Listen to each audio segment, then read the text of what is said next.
২৪-এর গণ অভ্যুত্থানের পেছনে সবচেয়ে বড় প্রভাবক হিসেবে কাজ করেছিল গণতন্ত্রহীনতা। ভোটে পছন্দমতো প্রতিনিধি নির্বাচনের সুযোগ বন্ধ এবং প্রাণ খুলে কথা বলার অধিকারের সংকোচন। দমবন্ধ পরিবেশে মানুষ সহ্য করতে না পেরে বেরিয়ে এসেছিল রাজপথে। পতন ঘটে কর্তৃত্ববাদী সরকারের।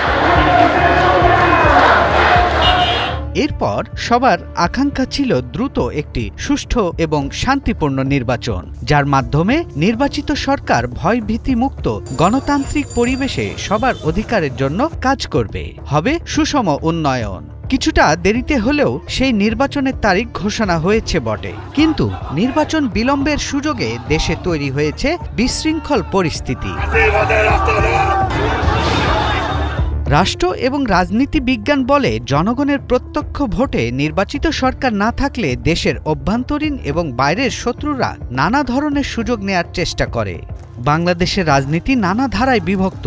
দীর্ঘদিন ধরে চলমান রাজনৈতিক মেরুকরণ, ধর্মভিত্তিক প্রভাব, স্বাধীনতা ও মুক্তিযুদ্ধের ইতিহাসকে কেন্দ্র করে রাজনৈতিক সংকট আছে দেশে, যার নেতিবাচক প্রভাব এরই মধ্যে প্রকট হয়ে দেখা দিয়েছে।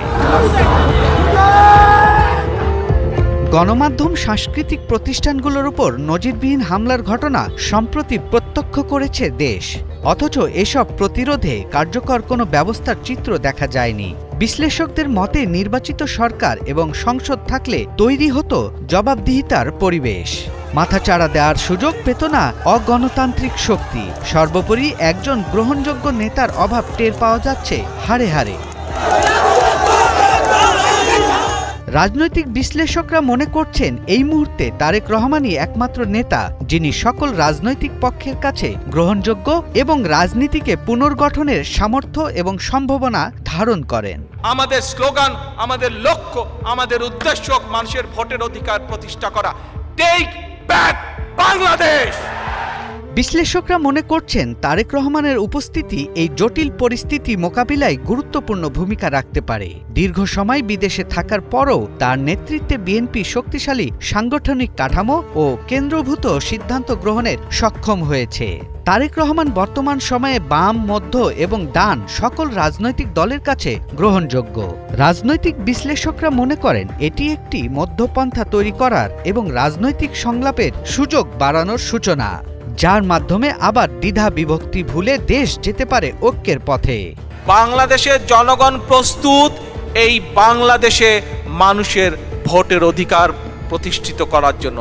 দলের ভারপ্রাপ্ত চেয়ারম্যানের প্রত্যাবর্তন কেন্দ্র করে তৃণমূল পর্যায়ে শুধু যে বিএনপিকে উজ্জীবিত করার ক্ষেত্রেই ভূমিকা রাখবে তেমনটি নয়, দেশের রাজনীতির শুকিয়ে যাওয়া ধমনীতেও করবে নতুন রক্তের সঞ্চালন।